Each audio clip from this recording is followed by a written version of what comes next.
We've already discussed what we do here at home to keep our horses fit. But whether it's hacking, competing, or simply out in the field, one thing's for sure, horses will at some point suffer an injury. In today's Team Talk, vet Clive Hamlin and Patrick Riley from Zamar, a company producing a new style of heat treatment, discuss how they help Team Fredericks' horses recover from injury. What about sprains, strains, twists of the fetlock, bangs to the knees? A lot of our equine athletes are made to do things that probably they wouldn't necessarily do in the wild. That in the wild situation, if we look at the zebra on the Serengeti, they will sprint for a distance, probably anything up to half a mile, and they've either been caught or they've got away with it by then.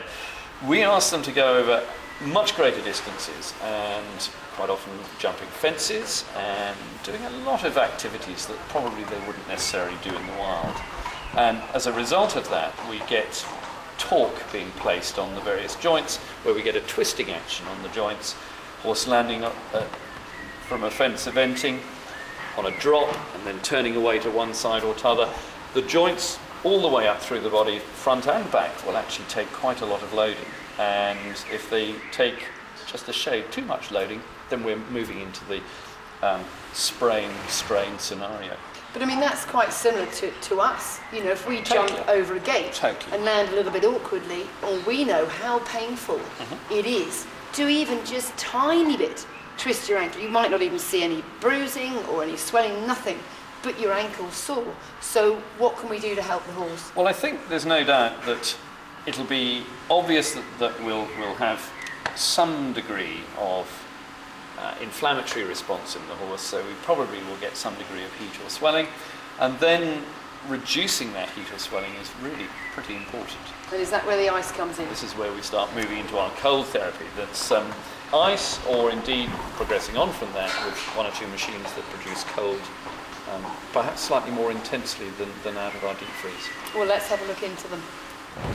So there are quite a few gadgets on the market available to us, but the ultimate machine seems to be the Zamar machine because it's a temperature therapy machine. Patrick Riley, please explain how it works. Right, okay. It is an air-cooled refrigeration unit. It works in a similar way to a fridge, but you can heat as well as cool.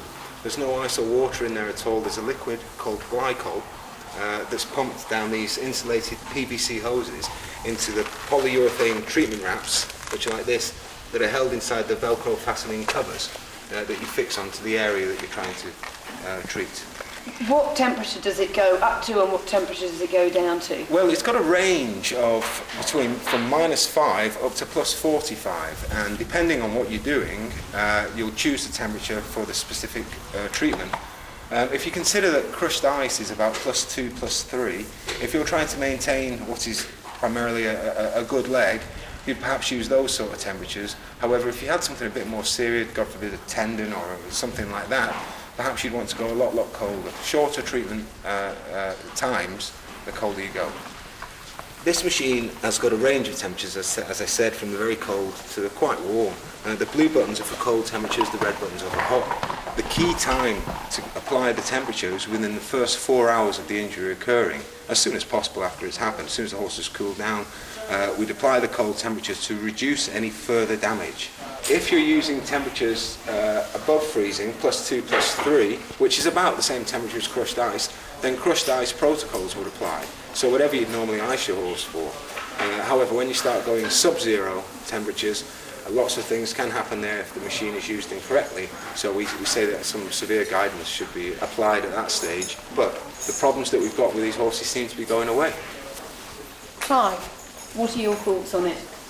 It seems an excellent way of achieving cold therapy, particularly in the distal limbs, and being able to reduce inflammation, this increased blood flow that we were talking about.